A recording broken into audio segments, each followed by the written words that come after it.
Konnichiwa, Minasan. It's Gray from Akazashi's Tea House over in Japan. How you doing? Are you good? I hope you're genki. I really hope you are, because you won't be after this review. Okay, I have a review of the new issue of Amazing Spider-Man. It's issue 20. It came out on Wednesday, February 22nd, priced at $3.99. Now, this issue is written by Joe Kelly, guest writer, same as the last issue, and it's got art by Terry Dodson on pencils and colours, and Rachel Dodson as the guest inker. So, I'm not going to go into too much detail on this review. I want to keep it short because I want to get you to the story summary where I give my true thoughts on this rather bizarre issue. Really, really bizarre. And wait till you see the ending. I've got a warning here, a spoiler warning. I don't normally show the last few pages. I don't show the endings of my reviews because I don't want to spoil it for people. But with this one, I've made an exception because it's very important with what happens at the end, as you'll see. So I do warn you during the story summary, please stop watching now, and then it's a good place to skip, or just skip to the end where I've got my outro. So yeah, God, I don't know what to say. I'm kind of just left scratching my head even more. I'm seeing the dissatisfaction from Spidey fans, from long-time fans as well, not only me. I'm sure there are some people who are enjoying this run. I think I say that with a questioning rise in my intonation, because I just don't know what's going on with Marvel. What are they doing with Spider-Man? One of their best characters, ever created, probably their most important IP, their biggest seller, and it's like chaos on this run. It's complete chaos. Random issues, random events that don't matter, references to things that happened in the past which are going to get answered in maybe 20 issues. That's right, we're up to issue 20, we still don't know what Peter did. What did he do? Who fucking cares anymore? Oh my God, that's rare for me, I'm sorry. I don't normally F-bomb, that is very rare, but you can see I'm a bit passionate about this. Apparently, we're going to get the answers to this weird mystery that no one even cares about anymore from next issue, from issue 21.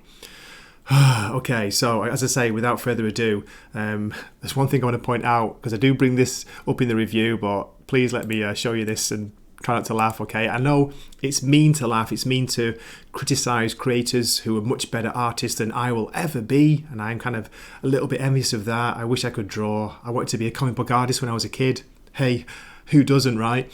Just have a look at these panels, especially the bottom one. This is from page 2, and this is an example of the art in this issue. There are some really nice panels, there's some good detail, but there's a lot of this really rushed looking, sketchy, almost stick figure art. What is going on? Did they not have any time to do a good job in this issue? Was it a rush job? Certainly looks like it, doesn't it? Where are we there? Look at this! Look at this panel! Oh my God, even the one above it. Look at Felicia and Black Cat. Sorry, Black Cat and White Rabbit. Okay, enough freaking out from Grey. I'll give you my story summary. So please keep watching. Here we go. A quick recap of last issue. Spider-Man and Black Cat were planning on hanging up their masks to enjoy a romantic getaway as Peter and Felicia. They set off to a spa that Felicia had booked for a romantic weekend when, guess who was at the spa? Unbelievable, right? Mary Jane and her new man Paul.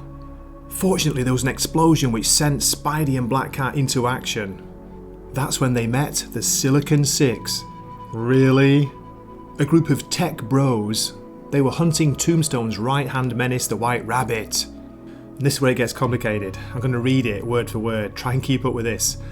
Spidey and Cat discovered that Rabbit rented the tech to the Six for their new startup's corporate retreat, and that the hunt was just a team-building exercise. Things did get real, however, when the CEO, Michael, whatever, was found murdered, and the Silicon Five turned on the animal-themed superfolks. Animal-themed superfolks? Okay. We start with action and Joe Kelly, writer, his idea of a joke. Dear Teen Vogue, do I remind her that I promised a hot weekend after things blow up? I'm still looking for the laughs in that. Can't find them. Anyway, we've got Spider-Man and Felicia Black Cat in action. White Rabbit's there. And this is... let me try and remember his name. Is it Kareem? Kareem! He helped Spider-Man and Spider-Man helped him. He's one of Tombstone's guards, or... I don't know. Tombstone's heavies. Here they are fighting what's left of the Silicon Six, who are now down to the Silicon Five.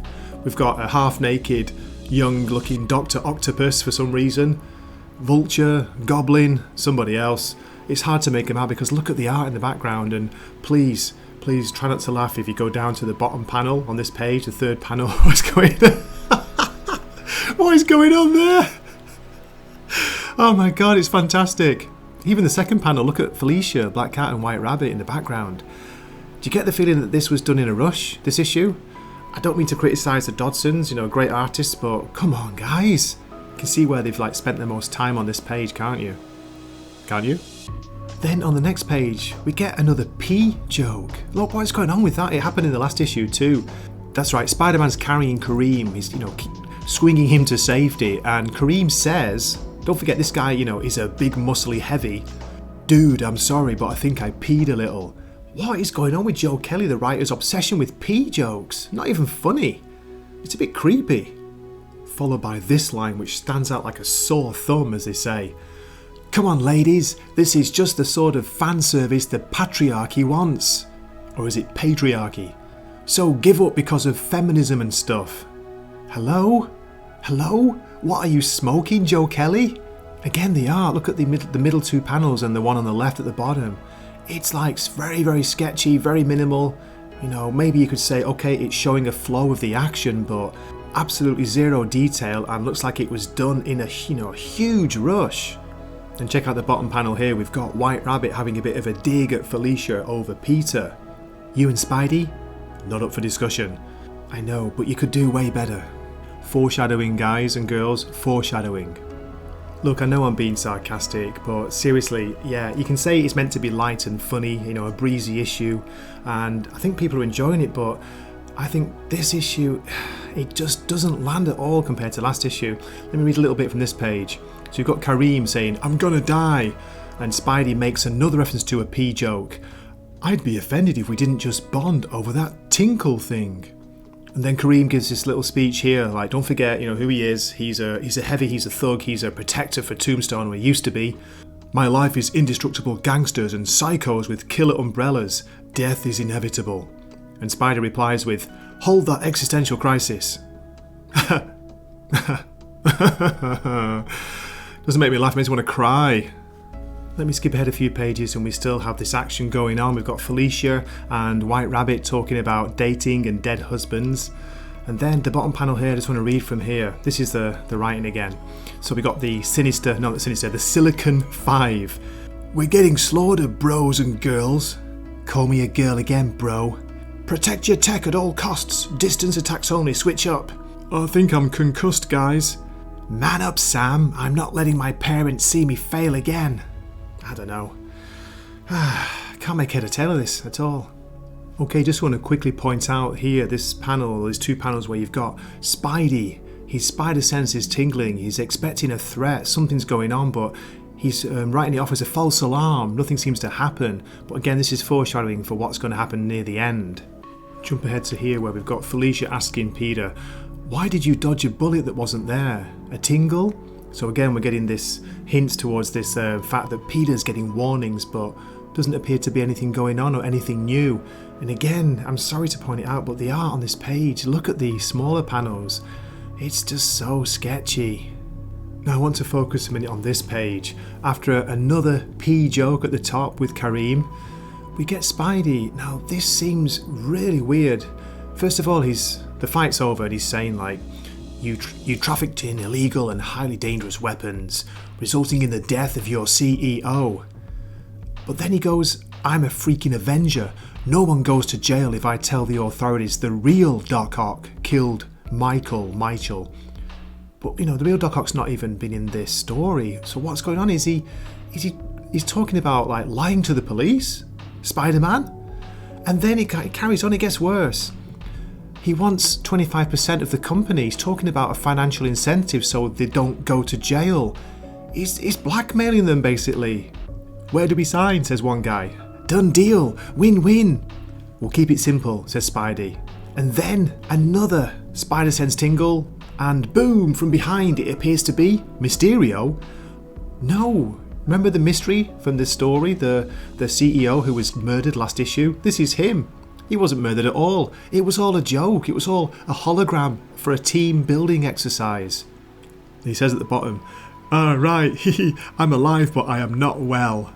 Right, if you don't want to know the ending, please stop watching now because I've got a spoiler warning here. I don't normally show the last 2 pages, especially the last page, but this is very important, so I want to let you know what is going on. What Peter says, you won't believe it. Well, maybe you will. Here we go. Okay, last warning. 3, 2, 1, here we go. So we've got Peter and Felicia Black Cat, and basically Peter's confessing to her. Mary Jane has been a part of my life for a long time. More than a part, but she's more like a sister, a best friend. I love her. I always have, and part of me always will, but I think that love has changed, you know? And then Joe Kelly tries to drop a joke, you know, for levity. Like capital L to lowercase, or the other way around, whichever makes sense. Then Felicia kisses him. Was that so hard? The hardest. That's because you weren't telling me the truth, you were telling yourself. And then we end with him swinging off into the distance, or maybe back to the hot tub at the spa. Felicia, thanks for everything. The pleasure is mine, partner. And that's the end of the issue. Bye, Mary Jane. She was just a sister to Peter. A sister or a best friend. Whew. Let me know in the comments what you think about that. There we go. That was it. That was the issue. What did you think? Okay, anyway. Calm down, Gray. Everything's okay. There's the preview for next issue's cover. 21. We're finally going to find out what Peter did, but does anyone really care anymore? I don't think so. I'm sure there'll be a few people buying it, you know, just to find out of curiosity, but I can guarantee that Zeb Wells is going to take at least 3, 4, maybe 5 issues to actually tell us what happened. We've got John Romita Jr. with a cover there, weird looking perspective, strange legs on Peter Parker. The heads look a bit, I don't know, the faces don't look right. That looks very rushed too. It just makes you wonder, what are Marvel doing with Spider-Man? Seriously. I've been looking on some of the reviews on the comic book sites, and apart from the, you know, the regular shill reviews who give everything 9 or 10s out of 10s, you've got the fans saying like 4, 5 out of 10, just frustrated. They don't know what is going on. They don't know why the Marvel is messing around so much with this fantastic character, this great comic book, throwing in, you know, different events, things that people don't care about. Dark web, what was that all about? Dropping in, random issues to events that had finished a couple of months ago, or even better, this is supposed to happen, like these 2 issues are supposed to happen after the Mary Jane and Black Cat miniseries is finished, and we've only had 3, I think, 3 issues of that now, 3 out of 5 or 6, so just bizarre. No planning at all from editorial. It seems like no one seems to know what the other book is going on about. Do writers even talk to each other anymore? You know, is there any kind of consultation about, okay, we need to plan this happens here, and then we're going to lead to that? Is it just me? Am I the one taking crazy pills? And I've been so fair about this book up until around before Dark Web started, when I just dropped it until that non-event was over. I call it Dork Wub, by the way. Dork Wub, anyway. So that's it for my review. Please drop me a comment. Let me know that it's not only me. I'm not crazy, am I? Please. I need to hear your comments. And hey, if you don't agree, please let me know why. I'd love to hear it. Okay, so that's it for my review of The Amazing Spider-Man issue 20. Man, I don't know what's going on. I really don't know. I'm definitely going to pick up the next issue because I want to see if Zeb Wells answers anything in that issue. Okay, so as always, thank you so much for watching. I really appreciate it. And any comment I get, I will reply. Thank you so much. This is Gray from Wakazashi's Tea House. A bit peed off. Oh, see, I made a pee joke, just like Joe Kelly, like 20 times. Hoping to see you in a future video. Matane.